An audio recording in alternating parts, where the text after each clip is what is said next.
Alors, le rééquilibrage. Le rééquilibrage est au cœur du processus calédonien.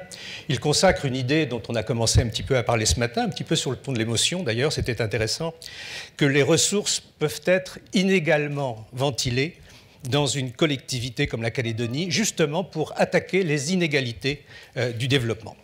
Première question au président de la plus petite de ces collectivités, la province des îles, Neko Nepeun. Est-ce que vous avez le sentiment que la plus petite des provinces a tiré tous les dividendes du rééquilibrage? Neko. Effectivement, c'est la plus petite, mais c'est la plus difficile à gérer. Parce que, je voulais d'abord vous dire que la province des îles, pour ceux qui ne savent pas, c'est 4 îles. Donc, ça valait la formule du président Chirac qui dit « on souffrait d'une double insularité ». Effectivement, ce n'est pas un secret pour tout le monde que la province des îles, compte tenu de ce qui a été acté dans les accords, a bénéficié des moyens qui lui sont dédiés par le fait que justement on a accepté dans les accords-là dans le cadre du rééquilibrage, du rattrapage du retard qu'il y avait, de répartir de manière un peu originale, contrairement à ce qui se fait toujours par le passé. Le seul critère de référence était la population. Donc au départ, on représentait 11% de la population et la clé de répartition fait que nous, on bénéficie de 18%. Effectivement, on a eu beaucoup de moyens, mais ce que je voudrais dire d'abord, c'est que la province des îles est partie de rien. Quand on a commencé les accords, le premier président, d'abord, et c'est pour ça que je salue les anciens présidents, d'abord installé physiquement la province, parce qu'il n'existait rien. Il n'y avait rien du tout. Voilà. Je me rappelle bien que la première génération de contrats de développement en 90-93 a été entièrement consacrée à la mise en place physique de la province. Donc maintenant, après, une fois qu'on l'a installé, on a commencé à... Pour nous, c'était quelque chose de nouveau. Hein. Le développement, c'était quelque chose de nouveau. Il n'y en avait pas de modèle préétabli. Donc, il fallait réfléchir. Donc, je pense que les premiers présidents ont voulu tout faire pour dire qu'on est capable aussi de faire du développement. Et ils ont d'abord voulu faire une vulgarisation du développement. On a financé à tout bout de champ tous les projets qui se présentaient à nous, avant de tirer les conséquences que peut-être qu'on pourrait faire du développement autrement. Mais ça, c'était le passage obligé. Les présidents qui sont passés avant, cette difficulté-là, c'est de voir quel développement pour la province des îles dans l'ensemble du pays en Nouvelle-Calédonie. On ne peut pas faire les choses dans les îles comme on le fait à Nouméa, dans le Grand Sud ou dans le Nord. C'est ça, on est une province enclavée, donc le développement, mais on a besoin aussi de réfléchir comment le commercialiser, comment on organise la production. Alors, la question portait aussi sur la mécanique. On ne va pas faire de technique, mais est-ce que la mécanique institutionnelle, la mécanique politique vous satisfait? Est-ce qu'aujourd'hui, vous, le président, très engagé depuis très longtemps, vous avez également des responsabilités municipales, a le sentiment de tirer tout ce qu'il peut tirer du terreau du rééquilibrage? Ce que je veux dire, c'est que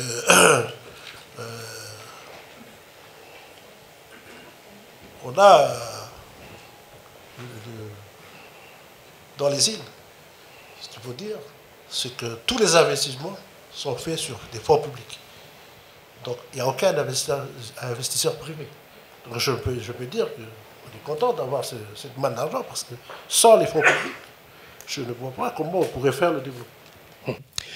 Alors, à l'autre bout, je dirais, de la mécanique, même si géographiquement, ce n'est pas très très loin, la province Nord. La province Nord, qui est très très particulière dans la mesure où elle a bénéficié et en même temps elle a agi pour construire ce projet fondateur qu'est l'usine du Nord. Il y a donc toute une dynamique économique notamment, qui pour le coup est privée, qui n'est pas que publique, qui est en place à la province Nord. Alors, même chose, est-ce que vous diriez du plus haut, du plus bas qu'on est parti, au plus haut on est arrivé pour l'instant? Est-ce que vous avez le sentiment que, ça y est, la province Nord, autour de l'usine, c'est parti?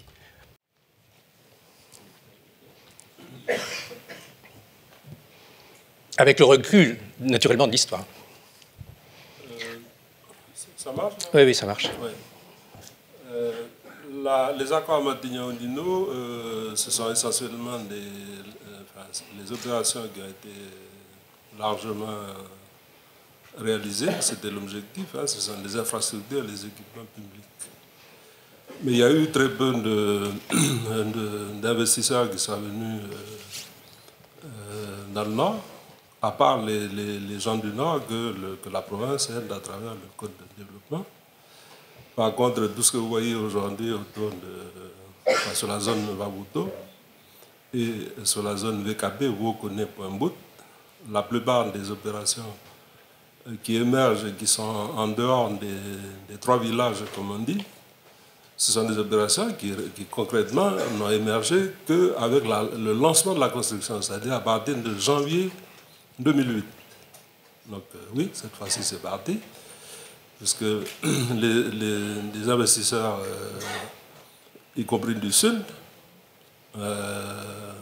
réagissent à notre sollicitation, c'est-à-dire que s'ils viennent dans le Nord et qu'ils veulent être soutenus dans le Nord, ben, il faut qu'ils aient un ancrage local. Mais notez quand même, c'est particulier par rapport à la province des îles ou par rapport à la province sud dont on va parler. Je salue les 3 présidents de province d'ailleurs qui sont autour de cette table. Vous aviez une responsabilité, vous avez une responsabilité, certes économique, mais également une responsabilité politique. Si on remonte aux propos, notamment de Jean-Marie Tjibaou sur le sol et sur ce vecteur extraordinaire que représente le nickel, et on va en reparler tout à l'heure, vous avez une responsabilité politique éminente. Est-ce que ça aussi, de ce point de vue-là, et puis tout à l'heure on parlera du rééquilibrage Est-Ouest, vous êtes bien placé pour savoir que ce rééquilibrage Est-Ouest aussi pose problème. Je suis oui, mais justement. De la province et je suis un membre du FLNKS. Mais je parle de votre responsabilité politique. Et très précisément, c'est nous qui sommes demandeurs du rééquilibrage. Ça a été rappelé ce matin. Donc nous sommes en responsabilité, comme ça a été dit tout à l'heure. Nous avons pris nos responsabilités en accédant au levier du pouvoir ou à travers la création des provinces. Nous avons mis en œuvre l'objet de notre sollicitation. C'est-à-dire que, dotés de moyens institutionnels, on fait ce qu'il faut pour répondre aux besoins élémentaires des populations. Et en matière de stratégie de développement, on essaie d'aller jusqu'à la création d'activités. Donc le levier public, quand il n'y a pas d'initiative privée, donc on agit, nous, en tant que collectivité publique, avec la stratégie de passer le relais ensuite aux opérateurs privés. Donc on utilise l'économie mixte pour installer des activités, on va dire, économiques dans les différents secteurs où il y a des potentialités dans le Nord. Donc ma réponse est oui, nous sommes engagés dans le rééquilibrage et nous n'avons pas l'intention de nous arrêter. Donc c'est un coup parti. Alors, la province sud, on fait le tour, on voyage. Ce rééquilibrage est décrit dans la loi organique de 99. Ces détracteurs disent, en fait, on rééquilibre rien du tout, on entretient le déséquilibre. Alors, j'étais un petit peu provocant, Madame la Présidente de la province sud, je suis vraiment désolé, vous êtes la seule... Non, pardon, vous êtes 2 femmes, mais je vais être un petit peu provocant avec vous. Pour vous, le rééquilibrage, c'est un mal nécessaire ou c'est quelque chose qui vous engage ? Vous allez être déçu, je ne trouve pas ça du tout. Bon, tant mieux. J'avais peur d'être mal élevé. Le rééquilibrage, enfin, ce choix, c'est d'abord un choix politique. Et c'est un choix politique accepté par les 2 parties. Ça a été déjà dit ce matin. Et ce n'est pas quelque chose sur lequel il me semble qu'il faut qu'il y ait débat. Sur le fond. Sur la nature même de la démarche. En revanche, sur la façon dont ça se vit 25 ans après, là, effectivement, il peut y avoir discussion. Et ça fait d'ailleurs partie des choses sur lesquelles nous avons commencé à échanger avec les autres présidents de province, puisque il y a 25 ans, lorsque cette démarche a été engagée, le critère population avait été regardé, et à l'époque, la province sud représentait 66% de la population totale. 25 ans après, la province sud représente 75%. Dans ce sens-là, on pourrait dire que le rééquilibrage n'a pas été tout à fait réussi. Mais je crois, comme Paul Néaoutine, que c'est un processus en cours qu'il ne faut pas arrêter.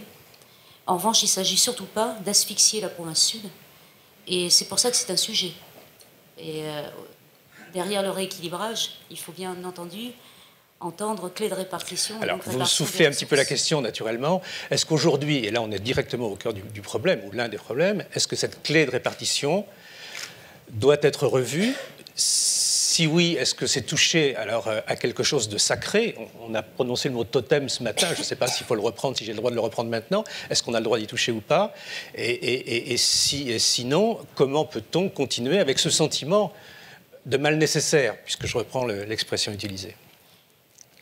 Je réponds et vous oui, oui. Hein, à ce sur quoi nous nous sommes mis d'accord l'année dernière, c'est au dernier comité des signataires, c'est qu'il n'était pas question de parler de la clé de répartition.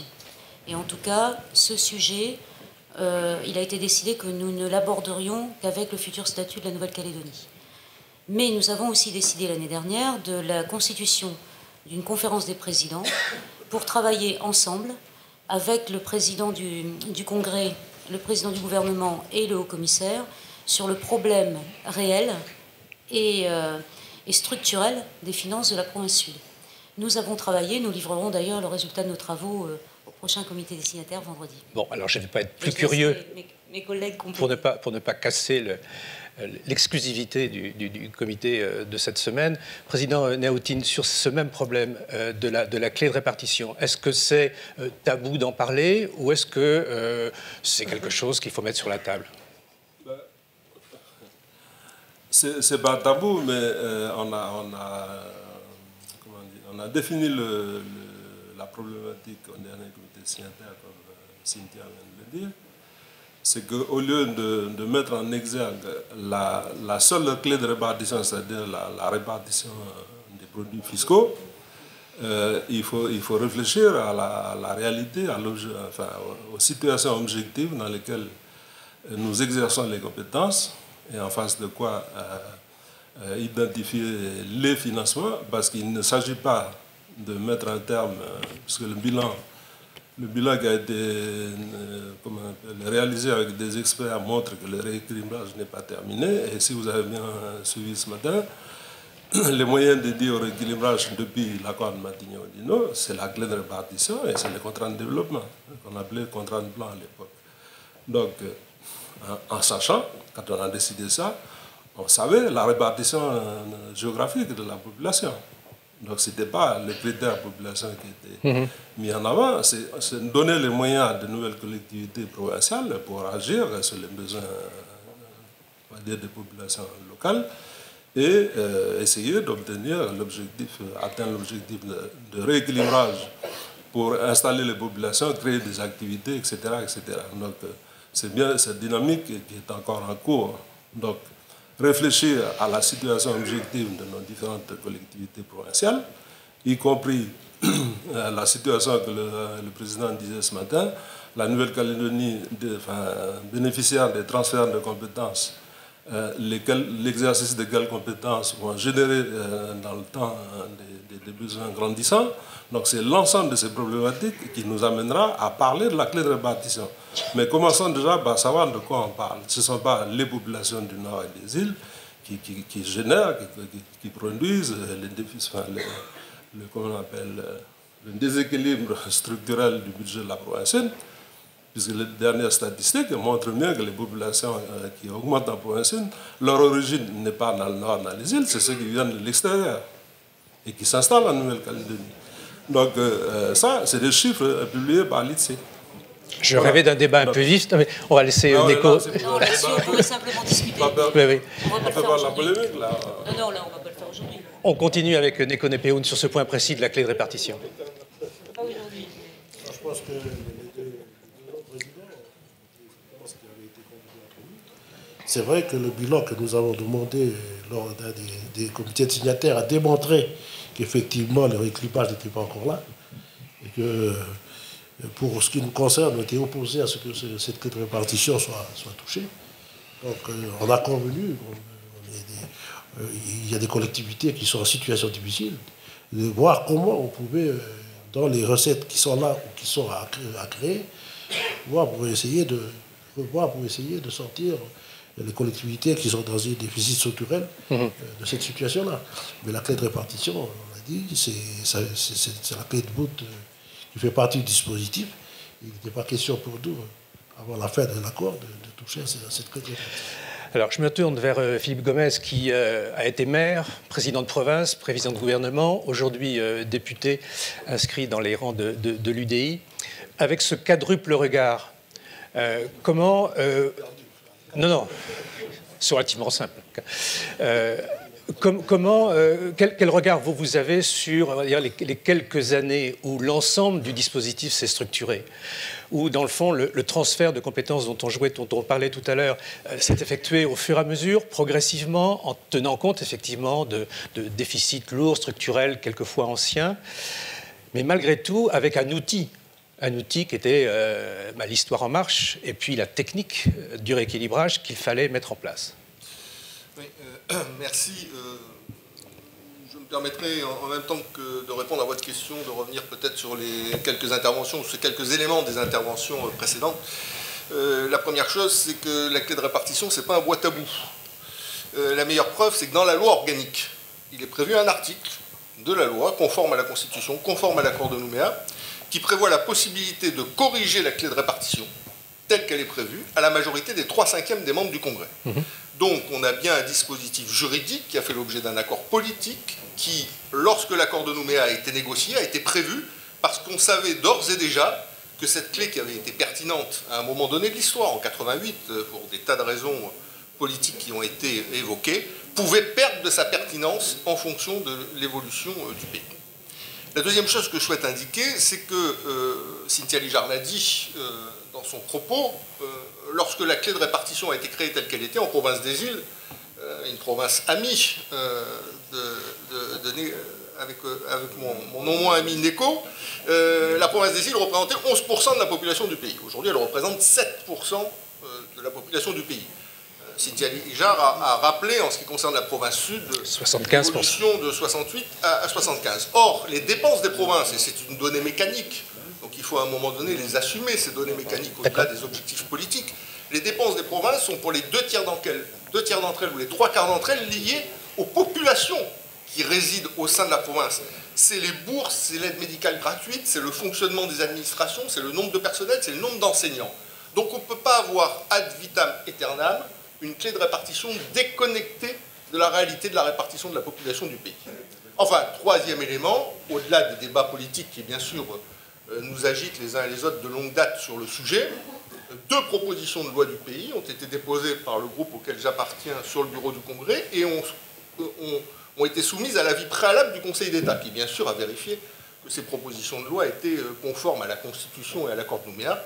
Elles ont obtenu un avis favorable positif. Donc on a les éléments, je dirais, techniques pour faire en sorte de faire évoluer les choses. Après, il faut que ça se fasse dans un espace politique qui ne peut être que celui du compromis, du diagnostic partagé et des propositions communes, parce qu'autrement, chez nous, ça ne peut pas avancer différemment. Donc voilà. Et je crois qu'effectivement, la question de la sortie de l'accord de Nouméa, qui va nous amener à traiter un certain nombre de problèmes sur l'ensemble des sujets qui sont sur la table en termes de fonctionnement intérieur de nos institutions, la question de l'évolution de cette clé ou d'une prise en compte différente de cette clé devra être posée parce qu'elle conditionne la survie du pays. On ne peut pas dire qu'une province dans laquelle réside 75% de la population, ce qui se passe est étranger au pays. Non, ça impacte l'ensemble du pays. Il faut le prendre à un moment donné en considération. J'ai le sentiment que le problème n'est pas complètement réglé, là. Je sens ça. Pierre Breténier, vous êtes on va dire un élu historique de la province sud et du Congrès. Historique? Ben si, au moins l'ancienneté. Ben, je respecte les anciens. Je respecte les anciens. Et moi aussi. Bon. Alors, très sérieusement, pour les quelques-uns qui arriveraient d'un long voyage sur la Lune et qui ne vous connaîtraient pas, vous êtes entre autres un spécialiste des affaires économiques, fiscales et budgétaires. Et je sais que sur le rééquilibrage dont on parle, soyons sérieux, vous avez un discours quelquefois un peu critique. Oui, je crois que la clé de rééquilibrage, c'est quelque chose qui était indispensable pour effectivement que les provinces nord et îles, où il y avait une majorité de Mélanésiens rattrape le niveau de la province sud. Et je dois dire que c'est fait pour une grande part. C'est pas fait sur le plan économique, malheureusement. Mais sur le plan du niveau de vie, oui. Il y a une étude de l'IAC que j'ai devant moi, Institut agronomique calédonien, qui démontre que le revenu moyen de la province des îles est équivalent, voire supérieur à celui de la province nord et de la province sud.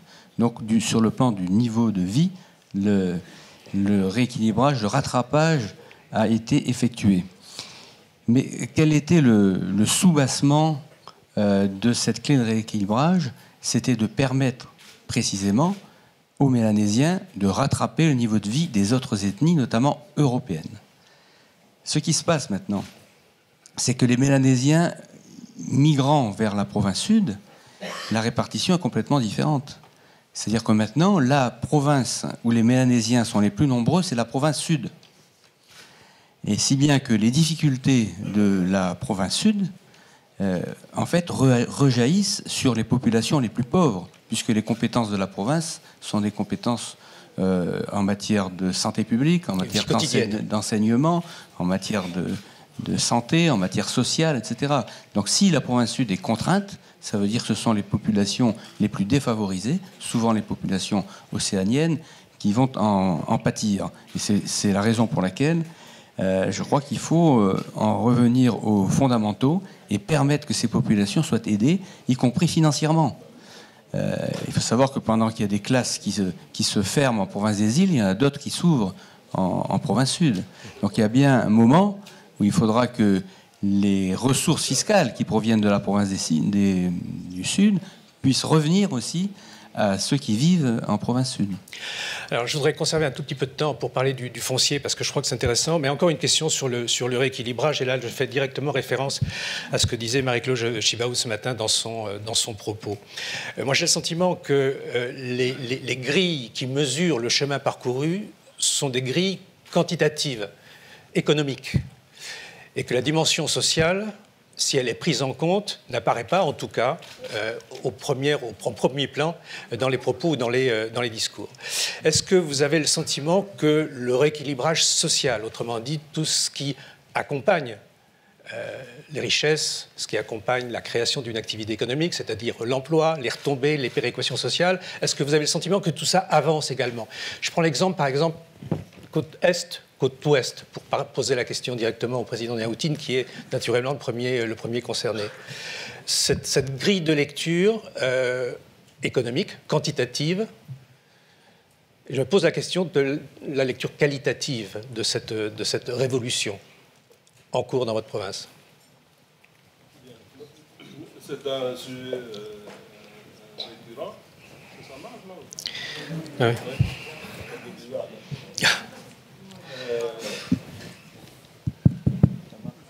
Non, mais c'est bon. Ce que je veux dire, c'est parce qu'en matière de rééquilibrage, bon, peut-être donner celui-là quand même. Oui. Oui, très bien, merci. Je veux dire que c'est une question récurrente, puisque en matière de rééquilibrage, la province Nord a installé son pôle de développement, on va dire, un investissement suffisamment important pour générer servir de levier pour la création d'autres activités dans d'autres secteurs. Ça se place sur la côte ouest. Donc tout le monde a dit, bon, mais il y a un problème là. Donc tout le monde en déduit qu'on délaisse la côte est. Donc, en 2 ou 3 mots, la province Nord a fait un schéma d'aménagement. On a essayé d'identifier les potentialités de chaque secteur de la province Nord, et les habitudes d'échange, etc., etc. On a identifié 4 zones qu'on appelle des entités géographiques, si vous voulez, à structurer. Il y a 4 zones, 4 ETH, on appelle ça des ETH. Donc, l'action de la province Nord en tant que collectivité, c'est d'arriver à ce que les interventions sur le budget de la province, dans tous les domaines, soit suffisamment répartie entre tous ces secteurs-là. Et comme on est en train de soutenir un pôle de développement économique sur 3 communes, on distingue aussi ce qu'on fait sur cette zone-là et ce qu'on fait sur le reste du territoire de la province. Donc ça, c'est l'utilisation des fonds publics. En matière de structuration de l'activité économique, on a mis en place, je l'ai dit tout à l'heure, nous on travaille avec l'économie mixte de la province, créer des sociétés d'économie mixte pour porter des projets souhaités par les populations ou les maires, mais pour lesquels il n'y a pas d'investisseurs privés, parce qu'il faut bien dire que, je l'ai dit tout à l'heure, que les investisseurs du Sud, ils sont venus en province nord une fois qu'on a décidé de lancer la construction. Mais le rééquilibrage économique, spatial et tout, etc., c'est depuis 1988 qu'on a décidé. 2008, vous voyez le temps, ben, chacun le sait ici. L'argent va à l'argent. Si vous n'êtes pas sécurisé, vous ne venez pas si vous n'êtes pas sûr de rentabiliser les choses. Mais on est conscient de ça. Hein? Donc, ce que l'on essaie de faire, nous, à travers nos sociétés d'économistes, c'est de sortir des projets pour lesquels il n'y a pas d'investisseurs privés. Et à terme, on va rétrocéder ces activités à des opérateurs privés. Un autre aspect, ça je parle de la stratégie de la province. Les gens qui habitent sur la côte Est, j'ai eu à dire récemment, je ne sais plus, à un journaliste, mais les gens qui habitent sur la côte Est, ils ont toujours été là. Oui, depuis le début de la colonisation. Mais avant la colonisation, ils étaient ailleurs, notamment sur la côte Est. On les a cantonnés dans les tribus. Mais qu'est-ce qu'ils ont fait dans les tribus pendant tout ce temps-là? Ben, ils vivent de l'économie traditionnelle. Avec l'IAC, on a essayé d'évaluer la contre-valeur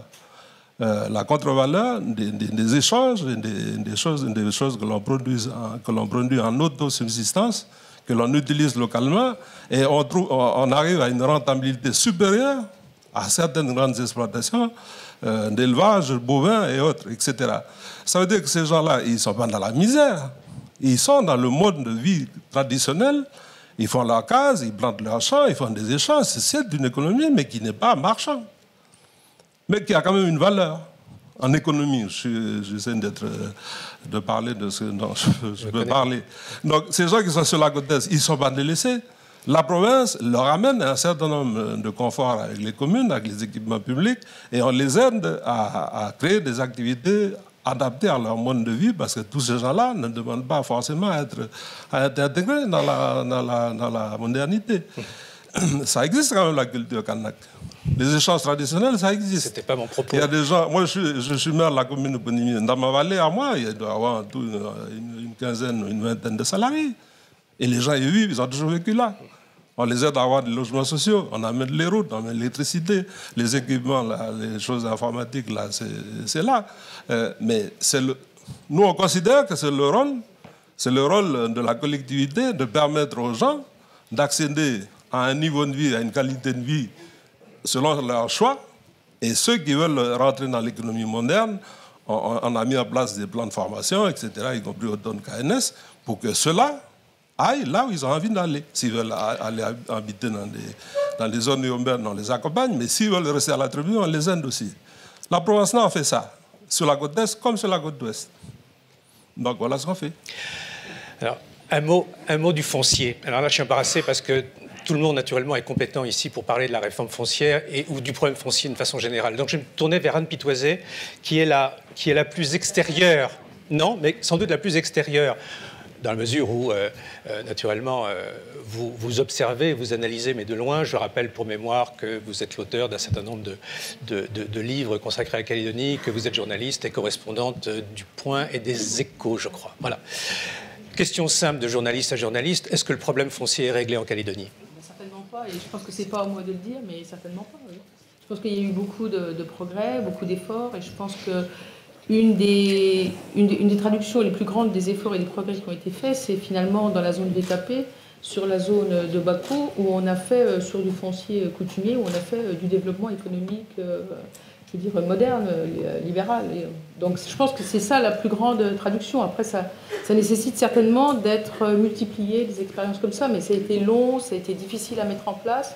Et bon, il faut encore que ça trouve son mode de fonctionnement, sa routine, etc.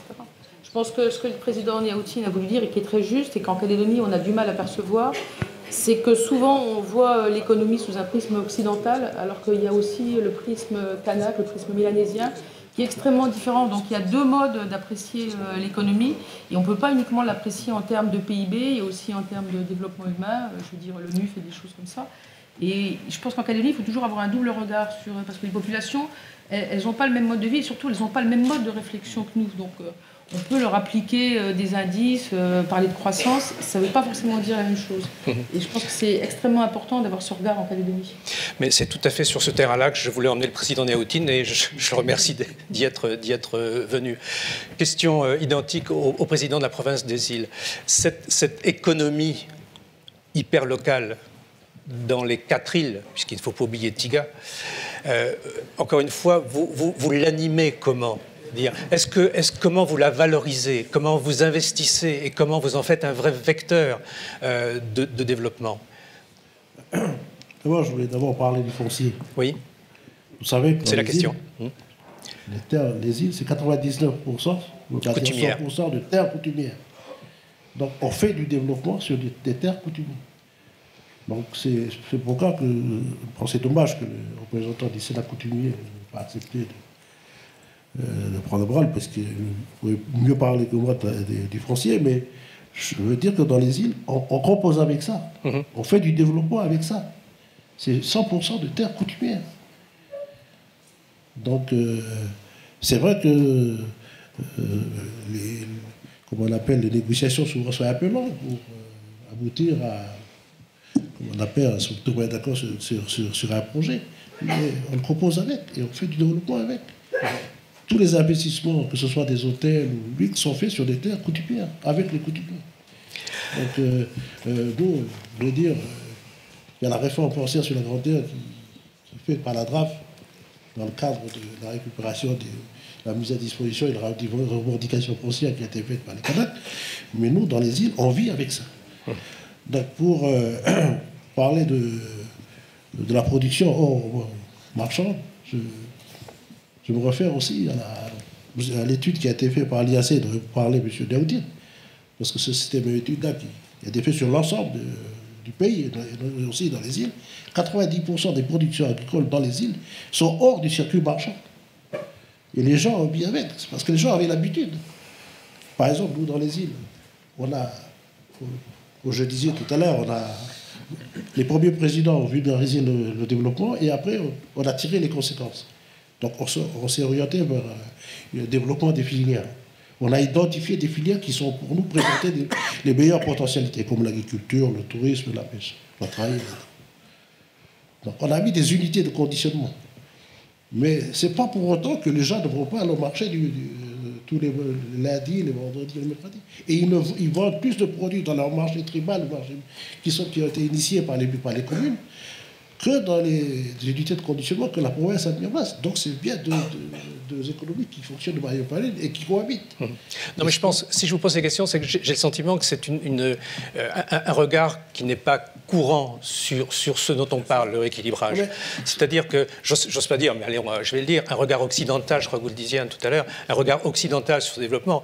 Mais toute la question est de savoir, aujourd'hui, si cette économie ou ces économies, si elles se juxtaposent, arrivent à s'interpénétrer un peu, quand il n'y a pas de création d'emplois, c'est que la mécanique ne fonctionne pas. Emploi, qu'il soit emploi salarié, vous parliez des 20 salariés de la vallée d'Amoa. Oui. Oui. Mais précisément, c'est que dans cette économie-là, les gens, ils ne sont pas au chômage, ils travaillent, mais ils ne sont pas salariés. Vous comprenez ça? Donc, ah oui, je comprends. Bah, ici, ça s'appellerait des producteurs indépendants. Mais parce que vous allez écouler forcément vos produits sur le marché. Chez nous, on produit, c'est le mode de vie traditionnel. Je suppose que les Indiens de Guyane font pareil, etc., etc. Mais cette partie de l'économie, elle n'est pas évaluée. Elle n'est pas prise en compte.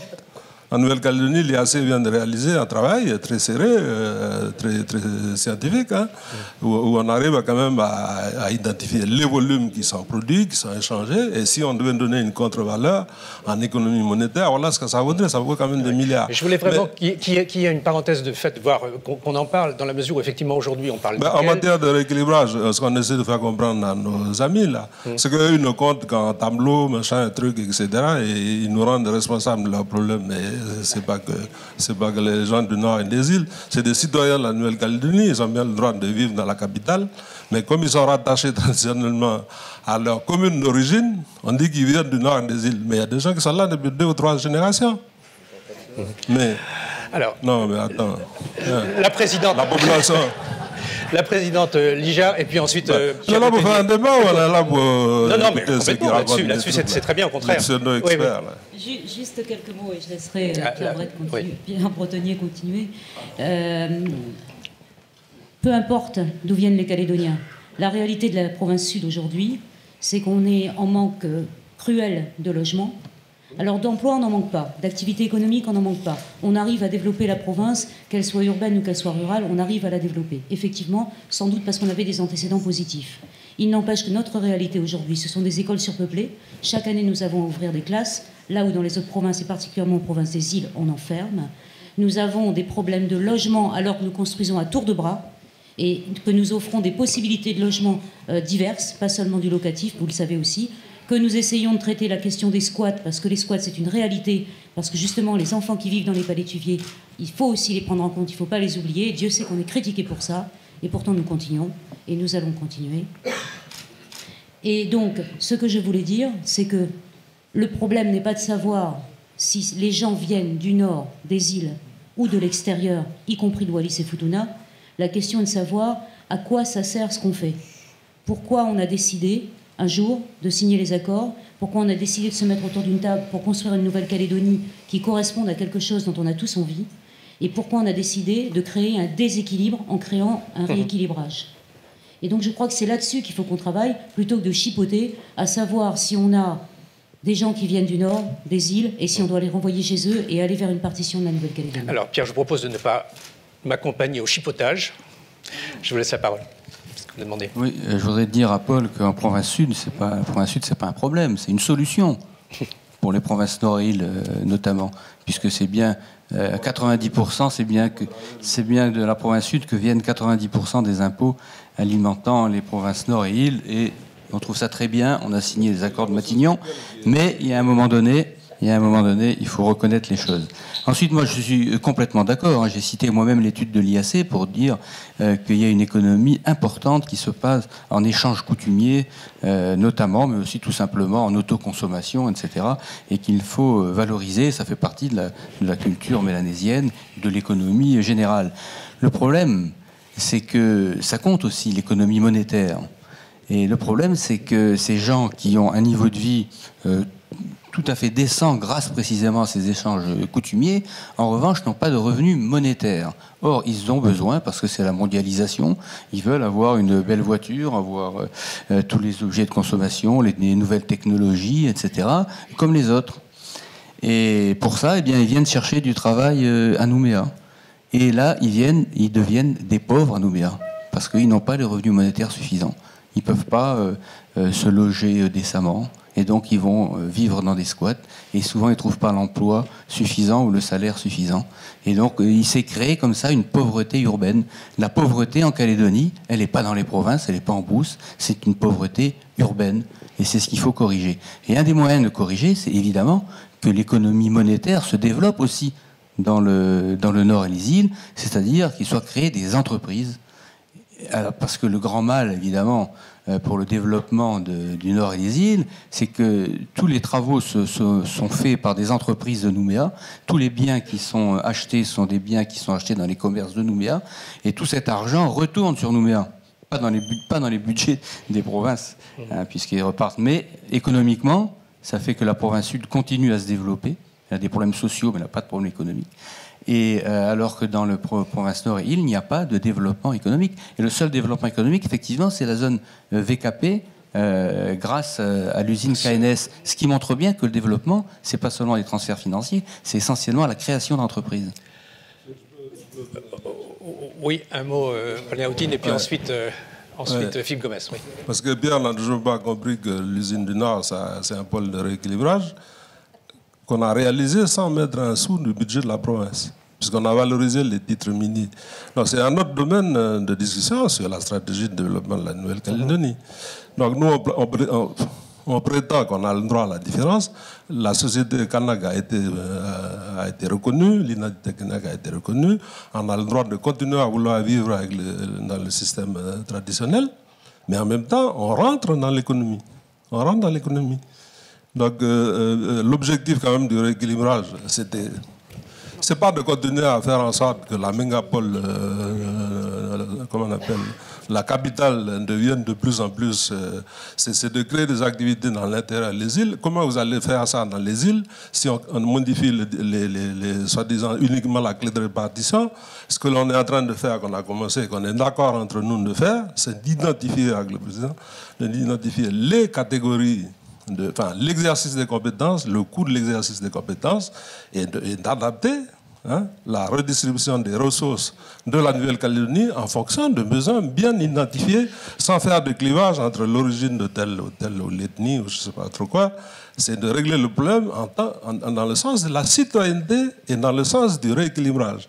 Mais pas ramener tous les moyens au sud et ensuite dire après que les gens ne peuvent pas rester dans le nord et les îles parce qu'au milieu de l'Ingué, on a retiré les moyens comme ça a été fait dans le stade du Ponce par rapport au stade de Pisani. Nous, on était dans les régions, on nous a coupé les vivres au milieu de l'Ingué et on a travaillé avec les ONG. Hein? C'est tout dire. Hein? Vous êtes d'accord, Philippe Gomes, sur le discours de la méthode? À 300%. Bon. Donc le rééquilibrage, ça, c'est à qui en termes de temps de parole.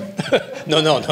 Pas vous. Non. Pas vous et pas moi, si vous voulez. Je plaisante. Moi, je voulais aborder, en complément, sur la notion du rééquilibrage, parler du foncier et ensuite du rééquilibrage social. Parce que sur le foncier, aujourd'hui, la moitié de la terre calédonienne obéit au régime des terres coutumières et l'autre moitié aux terres de droit privé. Grande terre plus île, bien sûr.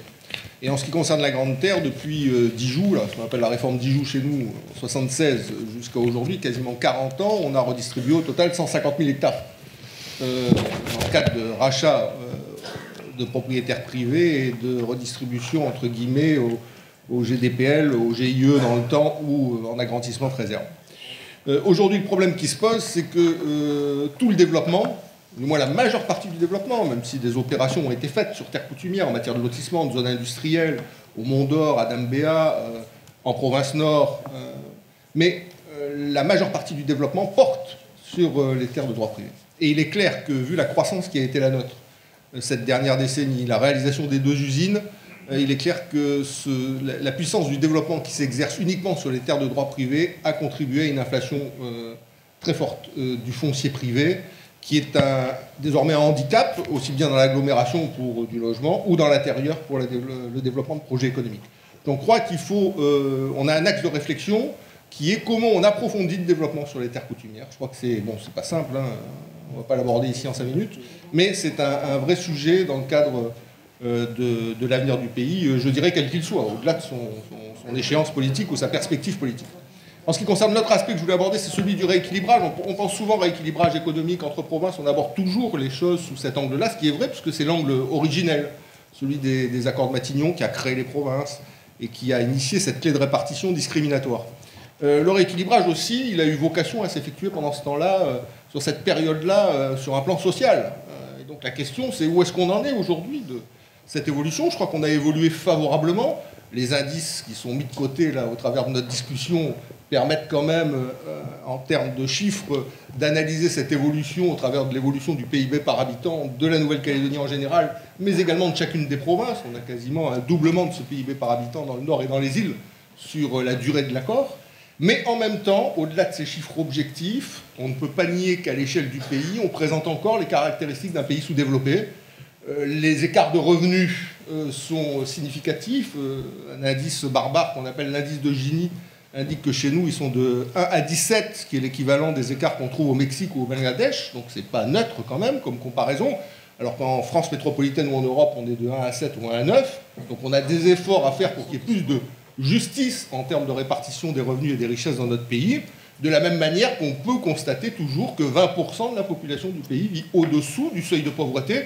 En métropole, qui est un pays riche, on est à 10%, 11%. Donc là aussi, on a des efforts à réaliser. Donc le chemin a été entrepris, il mérite d'être approfondi pour qu'on soit dans une société plus juste. Et plus la société est juste, plus chacun considère qu'il y a sa place. Alors, je ne vous ai pas oublié, Monsieur Kéran, Monsieur Montpezat, je ne vous ai pas oublié, mais je vous laisserai la parole du sage, des sages, tout à l'heure. Il faut qu'on parle du nickel quand même avec une question extrêmement précise, et là je me tourne vers Pierre Breténier. Le nickel, on sait que c'est en gros 90 ou 95% de la valeur marchande des exportations en Nouvelle-Calédonie. Question simple, est-ce que cette force, ce vecteur fort, n'est pas également le talon d'Achille de la Nouvelle-Calédonie? Ma question porte sur la diversification de l'économie et sur, encore une fois, la courroie de transmission que doit représenter le nickel en termes de formation, d'équipement et de péréquation. Oui, exactement. Le cœur de la Nouvelle-Calédonie bat au rythme du nickel, je crois. Et donc, c'est essentiel de s'adapter à cette monoproduction qui, comme toutes les monoproductions de métal, le minerai, connaît des hauts et des bas, des cycles réguliers qui entraînent la Nouvelle-Calédonie dans ces mêmes cycles de boom et de crise.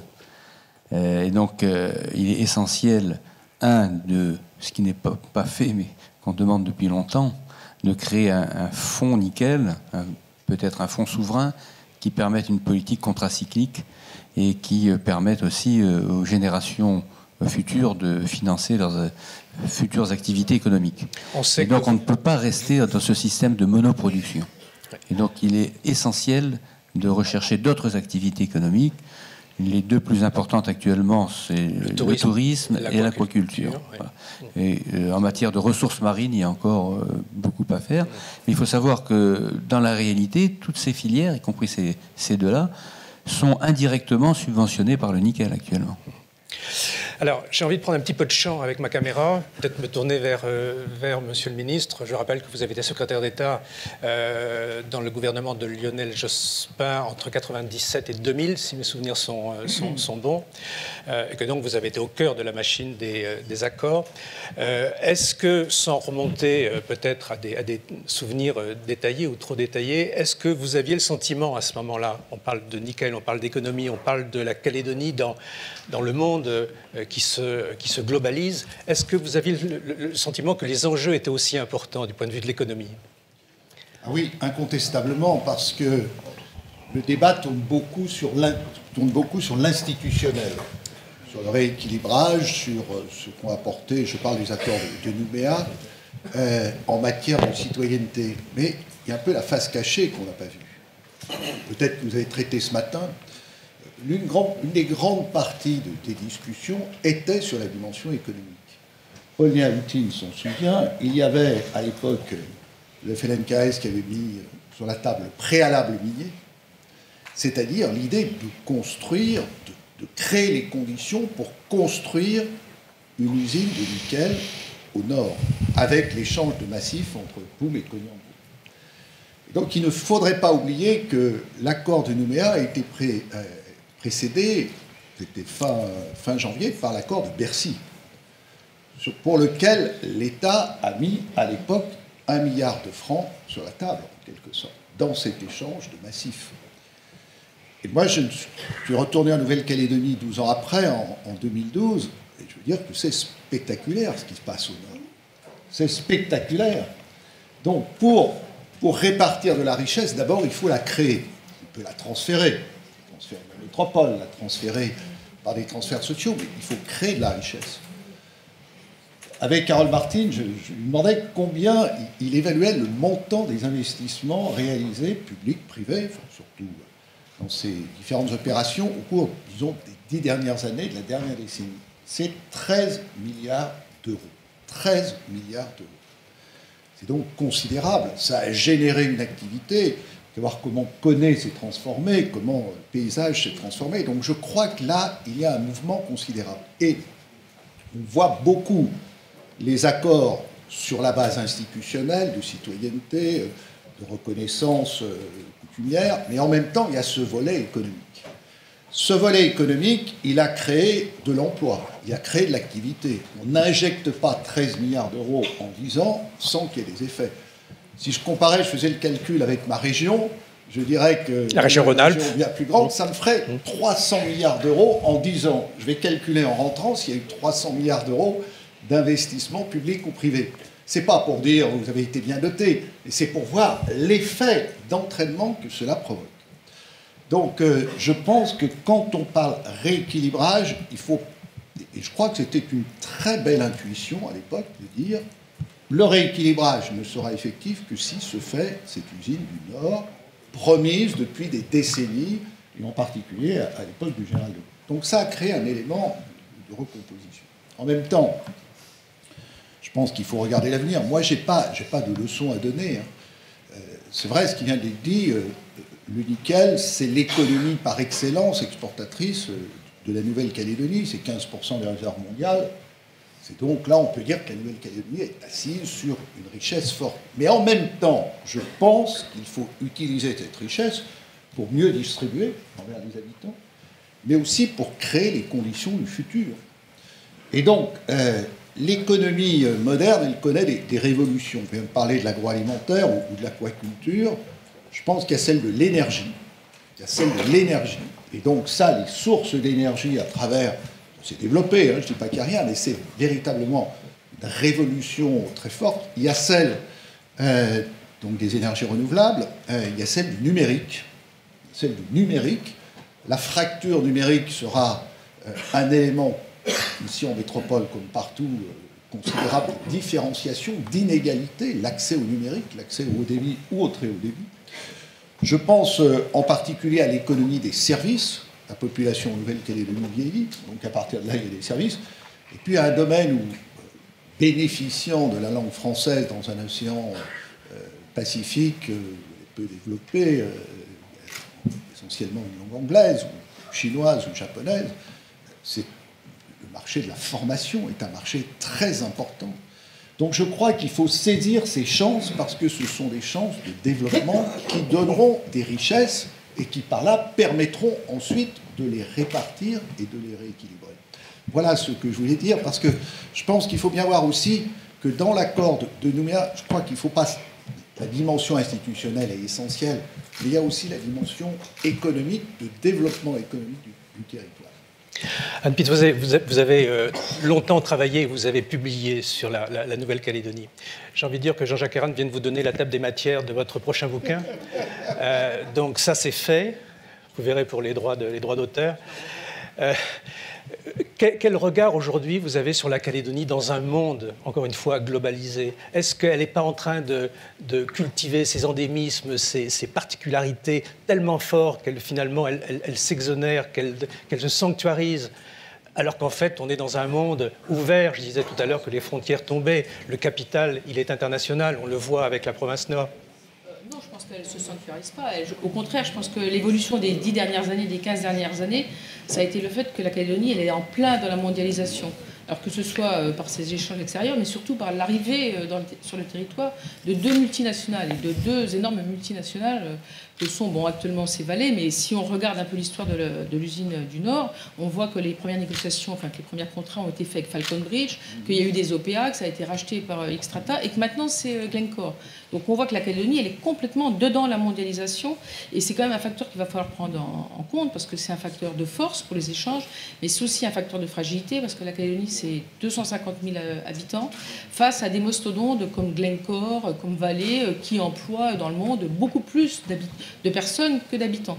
Donc ça, je pense que c'est quand même des éléments de fragilité, parce que du coup, on est quand même plus dépendant. Les relations ne sont pas les mêmes avec Vale et Glencore qu'avec la SLN, qui est quand même, dont l'histoire est intrinsèquement liée à la Calédonie. L'autre élément, je pense, qui est de la mondialisation, c'est qu'en fait, les jeunes, maintenant, ils partent se former. On voit qu'avec l'usine du Nord, ils vont au Canada, ils sont allés se former dans tous les pays. Et tous ces jeunes qui ont passé, par exemple, 3 ans au Québec, dans les cégep, dans les écoles du Canada, ils ne reviennent plus avec la même mentalité. Et donc ça, je pense que c'est des éléments de transformation, de mondialisation extrêmement profonds. Alors j'ai terminé avec 2 questions. La première que je vais poser à Jean Montpezat sur un thème qui lui est cher, qui est celui du temps. On voit depuis ce matin, on l'a vu avec les différents intervenants, quelquefois dans l'émotion. Ce n'était pas uniquement du souvenir pour le plaisir de se mettre en avant, c'était une façon aussi de revivre. On n'était pas dans la mise en scène, on était dans l'expression. Le temps a passé, mais ce temps était nécessaire et est nécessaire.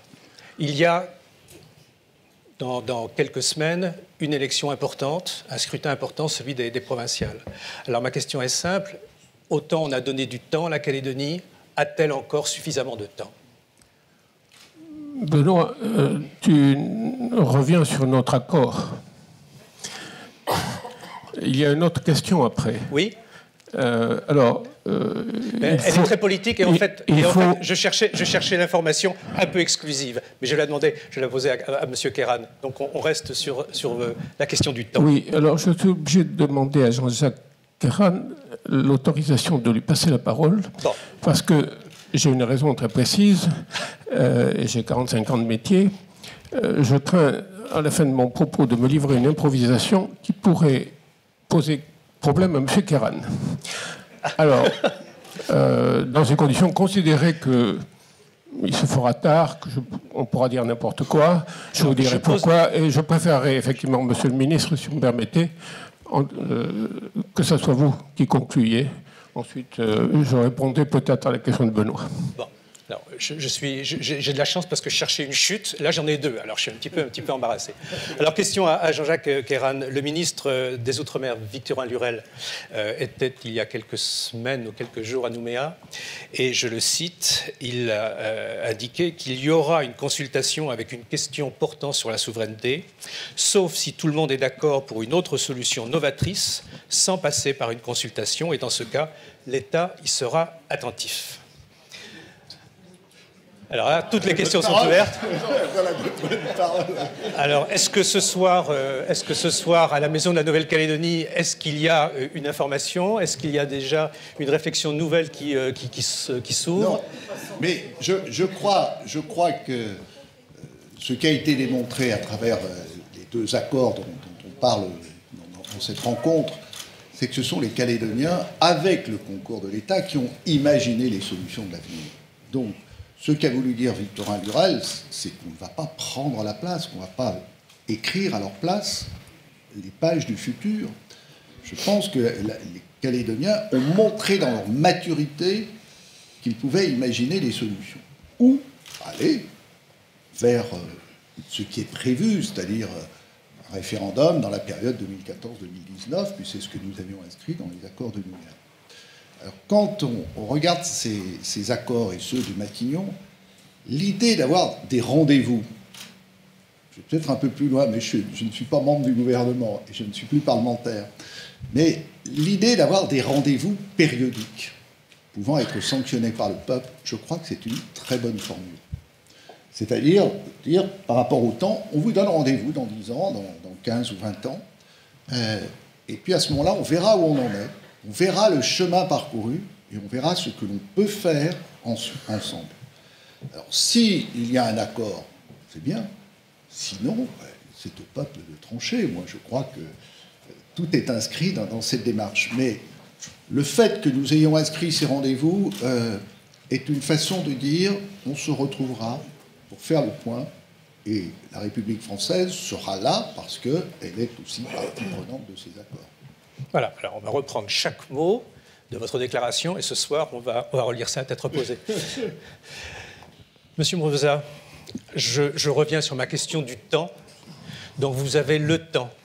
Désormais, est-ce que la Calédonie a encore suffisamment de temps et lui donne-t-on le temps ou est-ce qu'on ne la précipite pas avec des scrutins à date fixe?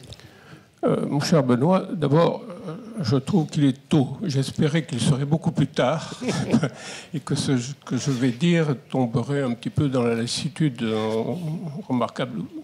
colloque, car nous avons entendu des choses tout à fait importantes depuis ce matin, et donc considérer que ce n'est pas tellement de cette tribune que je vais m'exprimer, pour la raison que je vais dire, et puis en commençant par dire à nos amis Kanak que, avant de dire ce que je veux dire à la fin de mon papier, j'aurais dû faire une coutume préalable.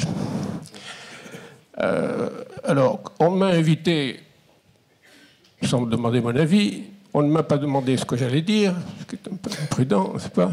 Et quant à moi, depuis 47 ans, 9 mois et 5 jours que la Calédonie m'occupe, j'ai pensé qu'il valait mieux être très bref, ce que je vais être, et chercher dans mon fond. Et bien entendu, mon fond, c'est celui des autres, donc j'ai un message à vous délivrer de la part du général de Gaulle. Vous devez être, pour notre communauté nationale, un exemple d'effort, de fraternité, il avait insisté, de progrès. Place Bir-Hakeim Nouméa, 4 septembre 1966. Le général était en forme, il venait de Phnom Penh où il avait dit aux Américains ce qu'il pensait, pour ceux qui vivaient dans sa proximité, inciter à poser les questions et ne pas les éviter. Je dois dire qu'effectivement, ça signifie aussi qu'il faut s'inscrire dans le temps long. Bon, voilà, tu as ta réponse. Il faut s'inscrire, s'agissant de la Calédonie, dans le temps long. Mais s'agissant des questions, je dois dire que j'ai hésité jusqu'au dernier moment à poser les 2 questions que je vais poser, car il s'agit d'hommes. Je ne bâtis que pierres vives, ce sont hommes, disait le maître François. Et je pensais que ces 2 questions allaient être un peu peut-être brutales, mais c'est ce qu'a dit Marie-Claude Tjibaou, dont je ne peux pas éviter le regard, ce qu'elle a dit ce matin, qui m'incite à les poser de la façon suivante. Peut-on développer un pays et rééquilibrer son économie lorsque seulement 3% des cadres représentent 40,3% de la population? Peut-on espérer engager plus fortement l'élite de la communauté kanak dans ce développement si elle ne peut s'identifier clairement avec la place qui lui est due dans ce processus et dans ce pays? Explication. L'histoire de l'indigénat, la conception culturelle de l'appréhension du monde par les Mélanésiens, fort loin de vouloir se rendre maîtres et possesseurs de la nature, qui est le principe de développement économique à l'occidental, dans cette histoire et cette culture ont convergé pendant longtemps pour laisser les Kanaks au bord du chemin, quand cela n'a pas servi à nous d'explication ou d'alibi. Mais il a suffi qu'on rende aux Kanaks leur nom, Kanaké, 1975, Jean-Marie Tjibaou. Leur terre clanique, 1976-1980. Leur parole, 1988. Leur citoyenneté, 1998. Aujourd'hui, leur part de nickel. Pour que l'identification à un projet majeur de leur pays les mobilise fortement. Et puisqu'il s'agit d'identification et de pays, et que nous sommes dans un colloque et qu'évidemment la parole est libre, totalement, pourquoi ne pas écrire désormais Nouvelle-Calédonie avec un K? Le cas de Kanak. Le A lui-même est déjà partagé. On reconnaît l'un sans enlever à l'autre. La consonance est la même. Je vous assure que même James Cook et le vieux Nick seraient d'accord. Personnellement, je souhaiterais volontiers la bienvenue à cette Nouvelle-Calédonie, dont le nouveau nom rappellerait la première rencontre. Et un peu plus, nous le savons bien, je n'ai pas besoin de le dire, 15 ans et 25 ans après, et après ce qui s'est passé. Pour moi, une reconnaissance en forme de salutation à ceux qui nous ont accueillis, les premiers du nom, en quelque sorte, comme on dit, dans une famille. Je vous remercie de votre patience.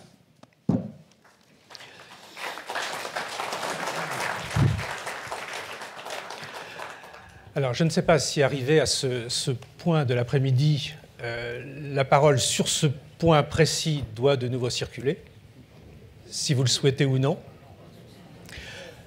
Oui, oui, oui. Sinon, effectivement, la parole à la salle, avec déjà des mains qui se lèvent. Commencer par celle de Monsieur le Commissaire. Une petite rectification par rapport à ce que vous avez énoncé dans la bouche de Victorin Lurel. Je sais qu'il y a depuis qu'il est venu quelques révisionnistes qui lui font dire ce qu'il n'a pas dit, y compris sur des blogs. Pourtant essayé d'être exact, mais bon, c'est possible. Oui, non, il n'a pas pu dire ça. Il a effectivement dit que la question qui est constitutionnalisée ne serait peut-être pas posée si les Calédoniens, avec l'accompagnement de l'État, imaginent une autre question. Mais il n'est pas question d'éviter une consultation. Vous avez dit tout à l'heure sans consultation, non, sans la consultation telle qu'elle est écrite aujourd'hui. Il y aura évidemment une consultation, il ne peut pas avoir dit une autre chose.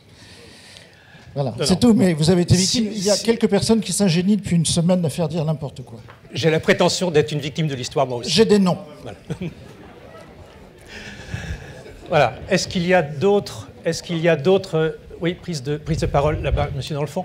Tout à l'heure, une question avait été posée pendant l'interséance sur les outils de la réforme foncière. Donc je pense que dans la salle, il va y avoir une question sur le foncier. Voilà. Oui, monsieur. Je peux? Bien sûr, je vous en prie. Pour ceux qui ne me connaissent pas, là, je suis un élu de la province des Îles. Donc, je vais d'abord poser une question au monsieur le commissaire. Si vous pouvez nous apporter une précision sur l'avancement des fonds de garantie, à moins que vous n'êtes pas en mesure de me répondre. Mais je prends la parole parce que je vois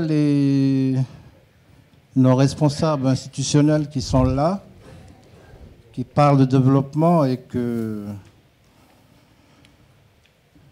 il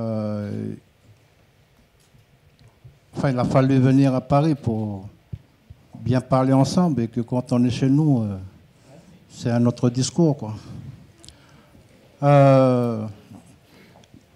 Mais je fais aussi une remarque parce qu'il y a deux provinces indépendantistes et il y en a une qui veut toujours rester dans la France. Donc c'est pour ça qu'il y a des divergences. Parce que vous continuez à défendre vos idées pour qu'on reste dans la France et qu'il y a le mot irréversible dans la loi organique qui nous emmène quand même à un débat sur le pays. Donc je pense qu'on est toujours actuellement dans la vision de chaque institution et qu'on ne défend pas l'idée du pays. Un raisonnement tout simple. J'ai participé au dernier forum sur la mobilité. Et le dernier forum sur la mobilité nous amène à une synthèse de dire on est en Nouvelle-Calédonie, mais on ne se connaît pas. On ne se connaît pas tout simplement parce que les gens n'arrivent pas à bouger, à aller de province en province. Et c'est à qui la responsabilité? C'est à nous. Donc je pense qu'il faudrait qu'on arrive à changer de stratégie, de dire on arrête de travailler pour les provinces et on travaille pour le pays. Je pense qu'il faut changer de raisonnement. Donc commençons à changer de raisonnement. Une chose par rapport à la clé de répartition. Je viens de voir dernièrement, j'ai visité Gorodeva, le grand projet de la province sud. 181 clés. Et dans l'idée de la défiscalisation, la province sud a déjà utilisé presque 92% de la loi de défiscalisation sur les hôtels. La province nord, 32%. La province des îles, 8%. Donc faites le compte. Et la province sud veut aujourd'hui mettre aussi une ligne aérienne entre Tontouta, Île-des-Pins et Bourail. Alors qu'on a Aircal qui est déficitaire et on a Air Loyauté qui est déficitaire. Donc c'est quoi le raisonnement de développement? Donc c'est pour ça que je continue à dire qu'il faut peut-être changer de stratégie et à aller plus loin dans une vision de pays. Merci. Oui, merci. Alors je ne sais pas si quelqu'un veut répondre. Moi j'ai le sentiment que c'est justement la vertu de ce type de réunion avec un public nombreux et diversifié que de pouvoir justement exposer l'ensemble des points de vue, y compris naturellement s'ils sont contraires. Alors, bon voilà, Madame Ligéard, oui. Merci. Juste en quelques mots. Enfin, sur un point particulier. Oui, il y a une province, il y a 2 provinces indépendantistes et une province qui veut rester dans la France. Et ça n'empêche pas d'avoir une vision Nouvelle-Calédonie. C'est d'ailleurs ce à quoi nous travaillons depuis 1 an maintenant, et je pense avec quelques succès. Mais ce que je voudrais dire, moi, ce à quoi ça me fait penser, cette remarque, Mathias, c'est que depuis ce matin, on a rappelé qu'en Nouvelle-Calédonie, ça n'est pas le fait majoritaire qui compte. Et c'est bien pour ça qu'aujourd'hui, on peut continuer à discuter alors qu'il y a 2 provinces indépendantistes et une qui veut rester dans la France. Et c'est autour de ça qu'on va construire, et c'est avec ça qu'on va réussir à créer vraiment la Nouvelle-Calédonie de demain. Merci. Monsieur le commissaire, une question a été posée, je ne sais pas si vous souhaitez revenir dessus, sur les contrats de développement. Et il y a une autre question, je pense, sur les outils du foncier. Un fonds de garantie, pardon, excusez-moi. Simplement pour dire à Mathias, je pense que ça va être abordé au comité technique. Je préfère qu'on réserve la réponse à ce jour-là. Fonds de garantie des terres coutumières. D'accord. Est-ce que la question qu'on me posait tout à l'heure sur les outils du foncier, est-ce que c'est une question qui rejoint celle-ci ou pas? Je ne vois pas dans la salle. Non, il est peut-être plus là. Est-ce qu'il y a d'autres questions? Oui, Wallace. Oui, je voulais poser une question sur le nickel. Oui. Sur le nickel, dont a parlé Paul tout à l'heure.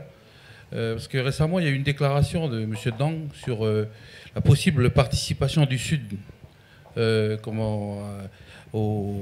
KNS, finalement. Et que ça pose la stratégie du pays par rapport au nickel. Qu'est-ce que vous en pensez? Parce que personne ne s'est exprimé vraiment sur le sujet.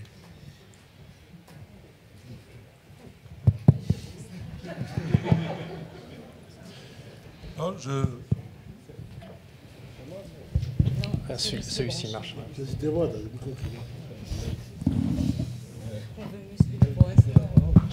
Oui, je n'ai pas entendu la dernière déclaration, mais ce dont je suis, enfin, ce sur quoi je suis en phase avec André Dang, ce n'est pas une participation dans la KNS, c'est dans la SMSP. Donc, tu as bien entendu, hein? C'est pas pareil. C'est pas pareil. Donc, j'en ai parlé avec Cynthia au mois de février, j'en ai parlé avec Pierre, André Dang, j'en ai parlé avec André Dang, qui a parlé aux interlocuteurs, donc je pense que Philippe est au courant, etc. Alors, c'était quand même suite aux déclarations de Pierre, je pense, hein, qui avait dit à un moment donné, on va créer la SMSP comme moyen de stratégie industrielle pour le Nord, ça marche, on va faire la même chose en province. Donc la proposition, elle est simple. Hein. Je ne veux pas rentrer dans la stratégie nickel, parce qu'on n'est pas encore... Nous-mêmes, ce comité n'aura rien acté du tout, puisqu'on n'a pas tellement avancé. La proposition, la posture que l'on porte pour l'instant, c'est la position que nous portons au niveau de FLK, c'est la valorisation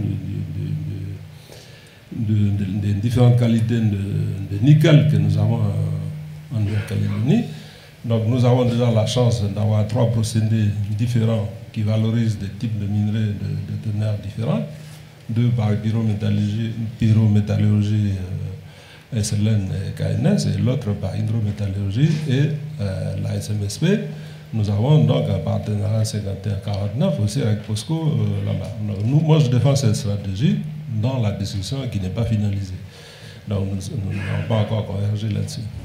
Mais s'agissant donc de la proposition, elle porte sur le fait que dans cette stratégie-là, nous préconisons justement de valoriser les titres miniers dans les partenariats au niveau du capital des sociétés. Nous avons fait la preuve que ça marche, puisque nous en sommes, avec KNS, à 4 partenaires multinationaux. Falcon Bridge, Noranda, qui a contrôlé Falcon Bridge, et Xstrata, et maintenant Glencore. Hein? Donc je ne vois pas sérieusement pourquoi on se pose encore des questions. Et pour faire ça, la province Nord, pour KNS, c'est seulement 4% des surfaces concédées, des concessions concédées. C'est avec ça qu'on fait ce projet, avec la qualité qui est en dessous. Alors, la proposition vis-à-vis de la province sud, c'est de dire que nous, les FLKS, nous continuons à défendre une des résolutions de l'accord de Nouméa. J'étais un des négociateurs, donc je continue à dire, même s'il y en a qui s'inscrivent en faux, que les outils entre les mains de l'État doivent être mis à la disposition de la Nouvelle-Calédonie pour son propre développement. L'OPT, etc., etc. Et on n'a pas cité la SLN parce qu'elle est cotée en bourse. Enfin, la société mère est cotée en bourse. Tout le monde est au courant ici. C'est suite à l'accord de Bercy, comme le ministre a dit tout à l'heure. Donc ça a fait l'objet de négociations non médiatisées et qu'il fallait un accord du conseil d'administration, d'où la mise en place de la STCPI qui avait 30%, qui a aujourd'hui 34% dans la SLN et qui était à 8%, je crois, dans Eramet et qui est descendu à 24%. Donc la possibilité de convertir les titres Eramet en titres SLN pour avoir 51%. Si on fait cette affaire, enfin, si on met en œuvre cette stratégie qui est une des orientations de l'accord, on aurait donc ensemble, puisque STCPI, c'est les trois sociétés de développement des trois provinces, donc c'est la Nouvelle-Calédonie, on pourrait décider aussi de faire entrer la Nouvelle-Calédonie si on veut, c'est un des outils Nouvelle-Calédonie et on maîtriserait 54% des surfaces concernées qui sont entre les mains aujourd'hui de la SLN. Et donc, comment faire une stratégie nickel si on ne maîtrise pas les titres miniers et qu'on n'a que 4%? C'est ça notre préoccupation. Et la proposition via la SMSP, c'est de permettre aux trois provinces aussi d'être dans la SMSP, parce que la province des îles est déjà dans la SMSP. Donc la province sud, si elle le désire, mais on lui demande, on ne le fait pas payer, vous allez payer cher si vous voulez acheter les choses. Mais on le fait comme nous on a fait au départ, amener les titres et on valorise les titres, parce que c'est la proposition qu'on vous fait. Et on serait ensemble dans un autre opérateur calédonien à travers la SMSP et un autre opérateur calédonien à travers la STCPI, et on agirait sur la valorisation de notre patrimoine. Jean-Jacques Kéran, puis Pierre Watenier. Oui, pardon. Ce que vient de dire Paul Déhautine est important parce que quand il y a eu l'accord de Nouméa, l'un des éléments, je parlais de la construction de l'usine Nord, mais l'un des éléments aussi, c'était comment les provinces de Nouvelle-Calédonie entrent dans le capital de la SLN. Et elles sont aujourd'hui à 34% du capital, et comment elles sont aussi représentées à Eramet. Et je peux vous dire que quand on a commencé à évoquer cette représentation de la Nouvelle-Calédonie dans Eramet, on s'est dit, on a vu vraiment monter contre les oppositions, des propriétaires, des miniers, etc. Bon, je crois qu'aujourd'hui, on est arrivé à cela qui est un point très important, c'est-à-dire que le pays est représenté à la fois à la SMSP, bien sûr, qui est à l'origine créée par les provinces nord et provinces des îles, mais aussi à l'intérieur de la SLN et à l'intérieur des Eramet. Alors la question maintenant, faut-il aller plus loin, elle est posée. Mais en même temps, on est sur un marché international du nickel où il faut trouver les accords avec les groupes. Je ne sais pas quels peuvent être ces accords, je n'ai pas de solution. Et on voit bien qu'on est sur un marché international avec des échanges de capitaux, des mobilisations d'investissements considérables. Et ça aussi, ça ne doit pas échapper à tout type de réflexion. Okay. Alors, dans l'ordre Pierre, et puis on vous laissera terminer si vous voulez. Vous aurez la parole en dernier. Oui, c'est pas bien que je puisse. Voilà. Oui. Alors, Pierre, puisque vous avez réclamé, j'essaye de répartir tout ça. Oui. Pierre. Oui. Ce que je pourrais répondre, c'est que nous sommes d'accord, évidemment, pour qu'il y ait une stratégie globale de la Nouvelle-Calédonie en matière d'exploitation du nickel. Sinon, nous arriverons à un résultat catastrophique, c'est-à-dire que nos usines se concurrenceraient elles-mêmes sur le marché mondial, éventuellement feraient tomber les cours, et ce serait quelque chose donc il faut absolument éviter. Ceci étant, il y a quand même certains points de divergence entre nous et avec les propositions. La première, c'est que la participation publique ne nous paraît pas quelque chose d'important, ou en tout cas de définitif pour que la Nouvelle-Calédonie ait une politique en matière de nickel. Pourquoi ? D'abord parce qu'elle a déjà toutes les compétences avec les provinces, compétences fiscales, environnementales, sociales, droit du travail, etc. Et donc elle n'a pas besoin d'être dans le capital de la société. Si elle l'est, il ne faut pas que ce soit trop important, parce que l'argent public doit servir à autre chose. Et il ne doit pas être placé dans des investissements très risqués. Et le nickel, c'est une entreprise très capitalistique, donc il y a besoin de temps en temps d'être renfloué, et les collectivités publiques n'ont pas les moyens de le faire. Il faut savoir que chaque usine du Nord et du Sud a coûté plus de 1000 milliards chacune, au total, 1200 milliards. Le budget de la Calédonie, c'est même pas 200 milliards. Donc on est tout petit. On est des nains à côté de ces multinationales.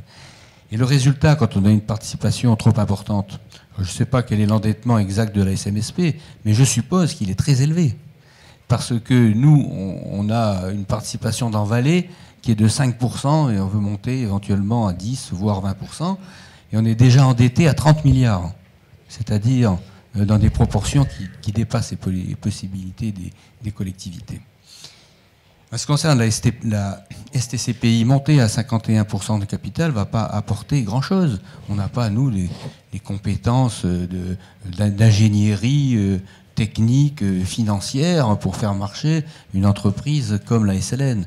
La SLN a besoin des ramettes. C'est là où se trouve l'ingénierie commerciale, technique, financière, etc. Si Eramet est minoritaire, Eramet risque de partir. Si Eramet s'en va, que devient la SLN?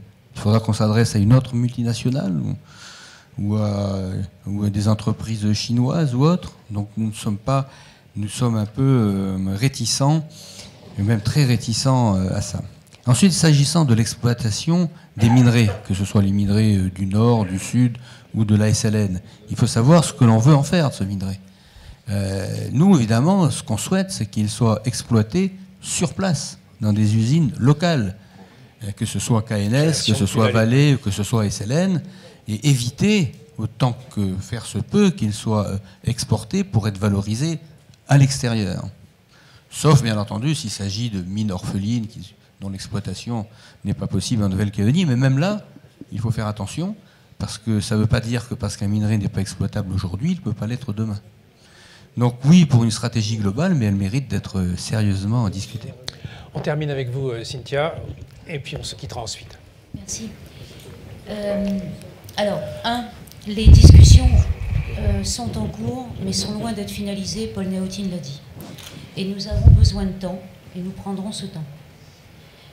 Parce qu'il y a effectivement province Nord, province Sud, mais il y a évidemment province des îles. C'est un sujet Nouvelle-Calédonie, le sujet nickel. Et le sujet nickel, il faudra qu'on les... là aussi, je pense qu'on se rejoint. Je sais qu'on se rejoint. Il faudra qu'on les sérieusement travailler et qu'on soit proche d'une solution, voire qu'on les trouve pour une stratégie globale, afin de pouvoir construire la suite de l'histoire de la Nouvelle-Calédonie ensemble. Sinon, ça ne marchera pas. Merci. 3. Oui, pardon. J'ai bientôt fini. Ça va être rapide. 3. La proposition faite par Paul Néotine, d'abord en début d'année, on a commencé à en parler, reprise par André Dang récemment, doit s'intégrer dans un schéma global. Nous ne pouvons pas discuter, en tout cas c'est la position de la province aujourd'hui, nous ne prendrons pas chaque sujet isolément. Il faudra qu'on regarde globalement la question de la STCPI. Il y a plusieurs choses à regarder sur la STCPI. Il faudra qu'on prenne la question effectivement de la ressource des différentes terres, parce que nous avons largement de quoi alimenter nos usines, y compris celles qui sont à l'extérieur du territoire, à condition de se mettre d'accord et à condition de tout regarder globalement. Il faudra regarder effectivement la question des ramettes et de quel lien nous souhaitons conserver avec l'entreprise nationale. Donc on ne regardera pas une question par une question, sinon on risquerait de notre point de vue d'aller dans le mur. Mais en tout cas, ça fait partie vraiment des sujets capitaux et qui sont à la base probablement de l'évolution institutionnelle. Merci à tous d'avoir dressé les perspectives des années qui viennent, sachant qu'il y a encore beaucoup de pain sur la planche.